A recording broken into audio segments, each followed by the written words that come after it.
O professor Omar Salles é pesquisador dos temas da filosofia contemporânea, perpassando as questões da ética e da relação entre religião e contemporaneidade. Cursou seu mestrado em Teologia Moral na Faculdade Jesuíta de Filosofia e Teologia de Belo Horizonte, a FAGE, onde está concluindo o doutorado em Teologia Sistemática. Mais recentemente, na UFMG, Omar Salles iniciou seu doutoramento em Filosofia. Natural de BH, sua formação em ensino superior se deu no Centro de Estudos Superiores de Juiz de Fora, o SES. Na PUC Minas, cursou bacharelado e licenciatura em Filosofia. Conosco, participe do Religare pelo canal interativo ou pela internet. Ligue para a nossa equipe discando 31 3209 0122. Na internet, acesse tvhorizonte.com.br/religare. Em nossa página, você pode rever o Religare, acessar o blog ou nos encontrar nas redes sociais. E esta semana, quem ligar para o canal interativo vai concorrer a um artigo escrito pelo professor Omar Salles, publicado pelo Instituto Humanitas da Unicinos. Omar, o que é isso, a contemporaneidade?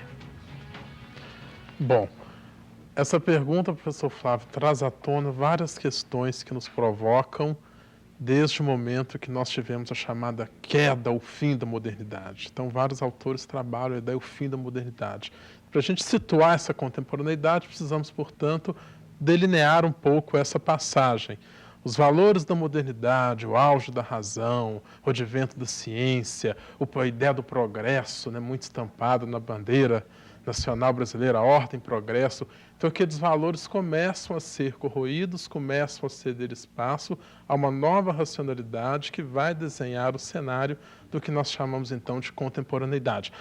Esse novo quadro, esse novo cenário, ele vai se tornar possível por várias questões históricas, políticas, sociais, psicológicas. Então, são várias vertentes que vão possibilitar essa passagem. Para a gente citar como exemplo, após a Grande Guerra e as destruições, enfim, então a razão humana cai em descrédito.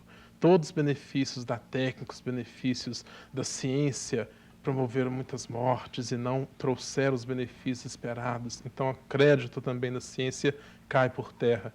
E, diante disso, a gente vai ter um cenário de contemporaneidade, onde o homem vive um certo pessimismo em relação à razão, em relação a si mesmo, em relação ao mundo, onde não mais há segurança sobre o chão que se pisa, então as verdades absolutas, aquelas certezas anteriores, elas também se corroeram, e a gente vai ter aí um cenário marcado por vários conflitos de ideias, conflitos de posicionamentos, a emergência de várias possibilidades. Então a contemporaneidade é isso, muitas possibilidades, um quadro novo, um cenário novo, e nós precisamos aprender a conviver agora diante desse novo mundo. Você arriscaria um nome para a época? Uma expressão? É muito classificada como crise, um período de crise. A contemporaneidade é um período de crise. Outros vão dizer um período de liquidez, um período de ausência de certezas, um período de angústia. Então, mas me agrada muito a ideia da crise, um período de crise. Uma crise significa? Constante. Mas que sentido tem a crise? A crise no sentido de que não se há uma identidade na qual se pode apoiar. E essa ausência de identidade, embora ela continue sendo perseguida e continue sendo buscada e redesenhada e muitas vezes reconstruída, é como se ao reconstruí-la nós já tivéssemos perdido. Eu uso a imagem do consumo hoje, então você quer um carro, o carro do ano 2012. Aliás, o carro desse ano já começou a ser vendido em 2011.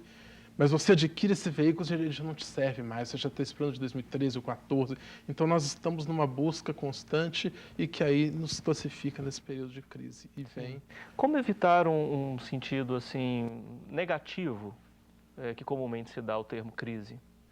A vertente negativa seríamos pensar que nós nunca alcançamos aquilo que desejamos, ou que nós ainda somos incipientes diante de toda essa realidade, ou que, por ela ser muito maior do que nós todos, nós devemos desanimar. Então, nós vamos cair na apatia, não há nada a se fazer. Ou no pessimismo. Ou no pessimismo, enfim. Agora, uma possibilidade positiva é nós considerarmos que, a partir dessa crise, é que nós teremos realmente a possibilidade de crescer. Então, a sabedoria dos monges conta a história daquele que viajou e deixou seus discípulos por uma semana e pediu que eles cuidassem da casa. E quando ele chegou, a casa havia sido destruída pelo fogo. Um deles se descuidou, enfim.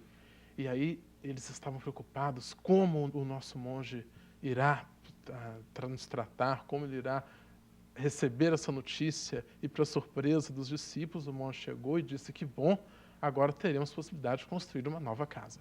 Então agora é a época de nós construirmos uma nova casa, é um período de nós avaliarmos positivamente o que podemos fazer a partir de então. Mas a crise também desperta uma saudade de um pretenso passado de harmonia. Esse é o problema, esse é o problema. Se nós nos agarrarmos a esse passado, a esse resquício, a essa busca daquilo que se foi, que não é mais, então nós não vamos caminhar. Então vai ser um saudosismo infrutífero, vai ser aí uma releitura daquilo que se foi, mas que nós não temos como efetivar, e nós não iremos caminhar. Então precisamos abandonar esse saudosismo, precisamos abandonar esse apego que vai nos engessar para poder abraçar esse novo cenário. Você disse que esse cenário de crise, ou essa característica da época abre espaço para transformações, mudanças, novas possibilidades. Você já destacaria algumas transformações em andamento? Talvez a maior dessas transformações é que nós não nos deparamos hoje com a existência de uma única verdade. É até difícil falar do novo, porque com o fim da modernidade, a própria categoria novo se perdeu, porque a modernidade era a ideia do progresso, do novo, da constante mudança. E agora a gente pensar novas possibilidades. As novas possibilidades de hoje, elas existem na medida em que nós nos damos conta de que não há uma verdade única. E que nós precisamos aprender a conviver com diversidades de interpretações, com diversidades de pontos de vista, com diversidade de religiões, com diversidade de crenças, diversidade de manifestações culturais. Então essa é a grande novidade, é uma novidade que aquele novo da modernidade não permitia, o novo da Idade Média, então, muito menos, mas é que agora nós precisamos aprender a nos ater e conviver com ele. Sim. Duas disciplinas, ao menos, atravessam toda essa história, a filosofia e a teologia. Como é que, e você é versado em ambas disciplinas, como é que a filosofia e a teologia dialogam com esse cenário da contemporaneidade, na sua visão? Na minha visão, ambas devem, no primeiro momento, buscar um diálogo entre si. Eu vejo que a filosofia se esqueceu muito da teologia. E nós percebemos nesse novo cenário atual um retorno do interesse pelo religioso. A contemporaneidade tem esse registro. Você me perguntava as características da contemporaneidade. Outra característica seria esse retorno do religioso. E a filosofia parece que se esqueceu da questão de Deus. Então, o ateísmo deixou até de fazer sentido, porque a filosofia não mais discute a questão de Deus. Então, num primeiro momento, eu diria que a filosofia precisaria se debruçar mais sobre essa questão que toca a contemporaneidade. A teologia, por sua vez, buscar amparo na reflexão filosófica, até para dar razões à sua fé, até para ela se fazer compreensível, se fazer expressiva ao homem de hoje, que é um homem extremamente racional, um homem muito mais crítico, um homem muito mais versado em leituras e que está aí aberto a todo o pensamento ocidental, vários autores, enfim. Então, no primeiro momento, esse diálogo entre as duas. Agora, um outro grande papel da filosofia e da teologia na contemporaneidade é auxiliar a sociedade na tarefa de se abrir à diversidade. Então, contemporaneidade rima com diversidade. E a filosofia e a teologia exercerão bem seu papel se forem capazes de fazer o homem abraçar a diversidade. Sim. Outro papel também, outra disciplina que está se desenhando é o campo, né, que é o campo científico. Também está precisando se redesenhar nesse novo cenário. E no momento que ambas crescem com muito vigor. Então, os programas de pós-graduação recebem muitos candidatos e têm crescido e têm grandes produções inclusive muito qualificadas e premiadas internacionalmente. É um espaço de crescimento para essas duas disciplinas. Agora, elas precisam protagonizar um crescimento que seja capaz de responder às questões do homem de hoje. Sim. Estaríamos vivendo nessa época contemporânea um império da técnica, já que nós estamos falando de filosofia, teologia, falamos de ciência, Ainda há espaço para caracterizar essa época como o reino da técnica? Eu diria que sim e não. Em certo sentido, sim, porque, obviamente, nós não podemos negar os benefícios que a técnica nos possibilitam, que a técnica oferece. Eu fico lembrando, Porque por ela também exemplo, está na base para fazer pensar de outra sim, maneira, não? recentemente tivemos aí o Natal. Então, quando eu morava no interior, mandávamos cartões de Natal pelos correios e levava-se dias para chegar. Hoje você clica na internet, você manda uma mensagem imediatamente. O modo de evangelização também, antes dos meios de comunicação avançados que nós temos hoje, era um. Hoje eles são outros. Então a técnica, ela exerce um papel fundamental ainda nesse momento, porém houve já um desencantamento com essa técnica. Porque quando começaram as mudanças, começaram os produtos, o que se esperava? Que o homem trabalharia menos.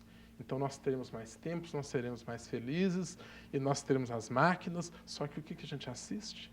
O homem trabalha cada vez mais. Você vai no restaurante no horário de almoço, então está o laptop, está o celular, está funcionando. Então há uma inversão de valores em relação também à utilização da técnica e nós precisamos estar atentos a ela.